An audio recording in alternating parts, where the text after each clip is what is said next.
Hello and welcome back to the American Dream Portfolio.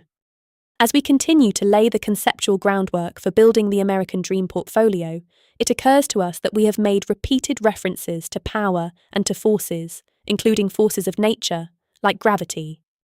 Did we make these references simply for dramatic effect? In this video, we hope to convince you that the forces behind a well-constructed and well-managed investment portfolio are real, and that the resulting power does produce dramatic effect. So what forces specifically are we referring to? We are referring to the synergistic effect, the 1-2 punch, of compounding coupled with creative destruction. Contrary to the idea that many people advance, let us first consider why compounding, though impressive, is not enough by itself. As we saw last time, compounding is often presented as a powerful force whereby interest, or other distributions like dividends, is paid on interest as well as on the principal invested. We related this compounding effect to dollars sticking to a money ball rolling down a mountain. So far, so good. However, we also learned that compounding, as generally presented, assumes a fixed rate of return. The higher the return, the faster your money will grow. But given economic conditions that have existed for some time, there is no available investment that compounds at a high enough fixed rate for a long enough period of time to get most people where they need to go. Certainly not one that is suitable for the American Dream portfolio. For example, 30-year US Treasury bonds currently pay about 4.9%. Yes, the interest rate is fixed, and yes, 30 years is a long enough time for compounding to have a significant impact. But if we consider the effect of inflation on this investment, we see that the compounding effect, while real, is insufficient. The average annual inflation rate in the US is about 3%. If we subtract that from the Treasury yield, we get 4.9% minus 3.0%, which gives us an inflation-adjusted, or real rate of return of just 1.9%. At that rate, it would take the compounding effect 37 years to double your investment's purchasing power. That's just too much time to wait. To get the return we need, we must consider investments that grow at an unpredictable rate. A stock index, like the S&P 500, would be a clear example. We are often told that we can assume a 10% average annual rate of return on this index. This is reasonable, but only if we look at long stretches of time, like 30 years. Shorter timelines, like 10 years, give a highly variable result, and shorter timelines are often more meaningful to investors. In any case, how much of the S&P 500's growth is even due to compounding? We will investigate that in the next video. So if a fixed or predictable rate of compounding will not work hard enough, where does that leave us? Well, it leaves us with the need to incorporate the other high-octane ingredient in the 1-2 punch of the American Dream portfolio: creative destruction. You will recall from an earlier video that creative destruction is the product of innovative and hard-charging minds that have the ability to not only see the future, but to make the future. People like Henry Ford and Jeff Bezos. They didn't just build businesses, they built new ways of living and, in the process, did much to upset or destroy old ways of living. When economic and cultural forces such as these are unleashed in the stock market, the results can be staggering. Let's give you a few examples. When McDonald's stock went public in 1965, it proved to be not just an investment, but an economic whirlwind. It has grown explosively through the decades, such that a mere $100 initial investment in 1965 would be worth over $1 million in 2026.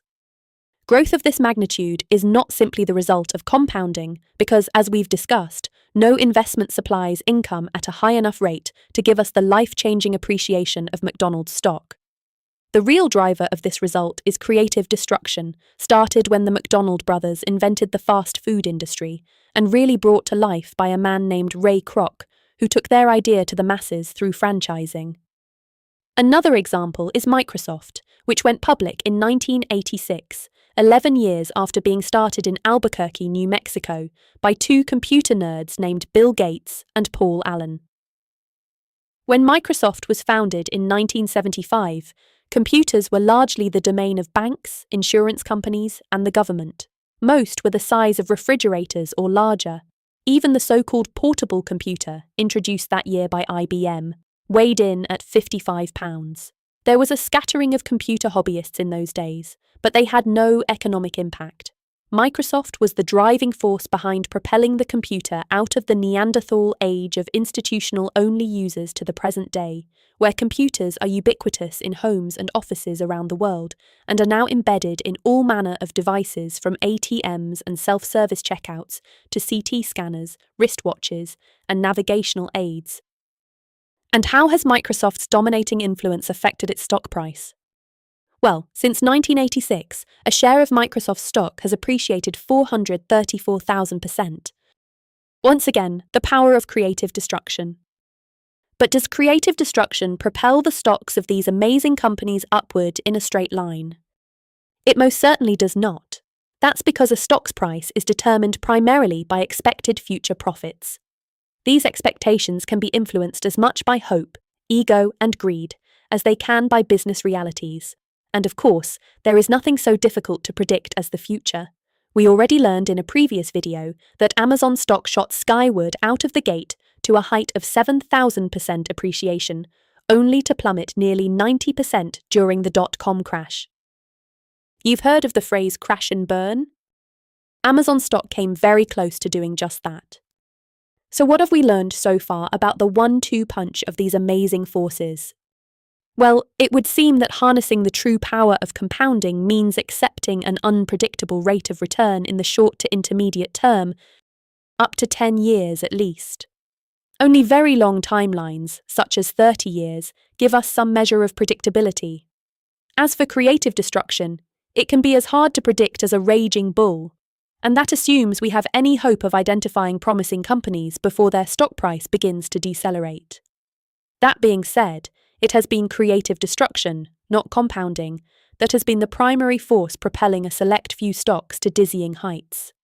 It comes down to this: investments that give us a smooth, predictable ride do not work hard enough for us.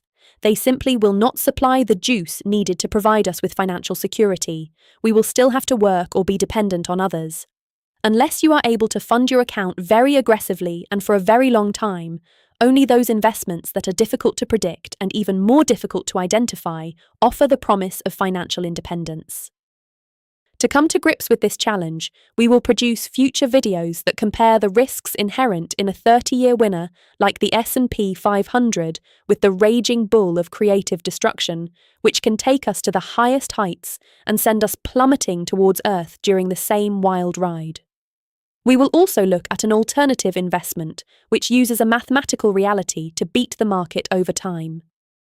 Next up, we will determine just what mechanism is primarily responsible for the meaningful growth of an investment portfolio. Is it compounding, or appreciation, or that perennial favorite, exponential growth? See you next time.